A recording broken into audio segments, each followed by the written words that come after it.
Humans are just toys on God's table. If he is in a bad mood, it could lead to human extinction. The story begins with God creating the world. He sits in his office reading a book, and in front of him is a large table representing the earth. Primitive people have just been born, the first trees have grown, and elephants are walking around. God is enjoying his day and reading his book. His butler, Jeffrey, asks him if the book is good. God replies that it only slightly satisfies his taste, but he is pleased that the book has a recipe for a black hole. As he turns the page, he notices that the people on Earth have become lively. A primitive man is rubbing a stick against a rock for hours. God finds this very interesting, as if he is watching a TV show, and is satisfied with his creation. Suddenly, he witnesses primitive people inventing fire. He does not like this kind of independence at all. Angry, God wonders what year it is on Earth, and the butler tells him that humans shouldn't have invented fire for another 200,000 years. Furious, God orders Jeffrey to put out the fire, and the butler immediately does so, blowing toward the crowd. Humans perceive this as a powerful wind, and the fire is gone. Desperate, the humans drop to their knees in helplessness, while God calms down, picks up his book, and comments that people are annoying him. He orders Jeffrey to get the humans back to the cave. Jeffrey swipes his hand over the ground, making elephants run toward the humans, and frightened people hide in their cave.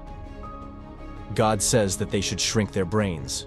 Very soon, the people are out of the cave again and start doing a ritual dance to bring rain. God starts cursing as he observes their actions, thinking they are ungrateful and constantly asking for things. Jeffrey tells him that they forgot to turn off the drought on Earth, so God instructs him to put some water down on Earth. Jeffrey, surprised by his generosity, smirks while saying, "God is merciful," and sprays water down on Earth from a mister. The people are grateful, raising their hands to the sky and rejoicing in the rain, which makes God laugh. He tells the butler to spray a few more times to make fun of these miserable humans, as it amuses him. After it's no longer fun, he sits down with his book and casually orders Jeffrey to release a plague on Earth. The butler is surprised by this sudden change in the creator's mood, and he is no longer smiling as he feels sorry for the humans. He puts the water bottle aside and compliantly walks toward an antique box with a horrifying bottle inside. Jeffrey looks pitifully at God, and with an expressionless face, he releases the plague on Earth from the bottle. People immediately fall to the ground, moaning and convulsing.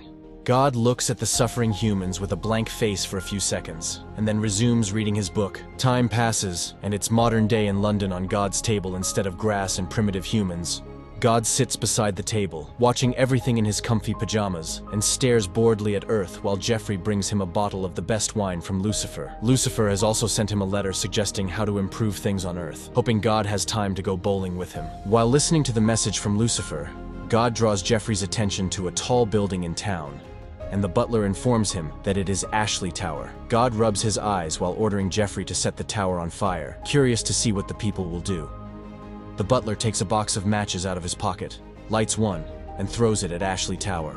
God rejoices and praises Jeffrey for making a perfect hit as he listens cheerfully to the screams and cries of the people. He watches passionately as people run to the roof of the building, trying to survive and escape the fire. He warms his hands over the flames and imitates the humans' cries for help. Police and fire trucks quickly approach the building. He asks Jeffrey what he thinks the people on the roof are thinking right now, and the butler assumes they are thinking about their families and hoping to be rescued. God looks thoughtfully at the burning building and orders Jeffrey to send a twister at it. The butler guesses that he is thinking about a tornado and tells him that tornadoes are pretty rare in the city. God bursts out, calling people petty clowns, and comments that they couldn't even find other universes in space, which he created on Sunday night for fun. In a fit of anger, God demands a tornado.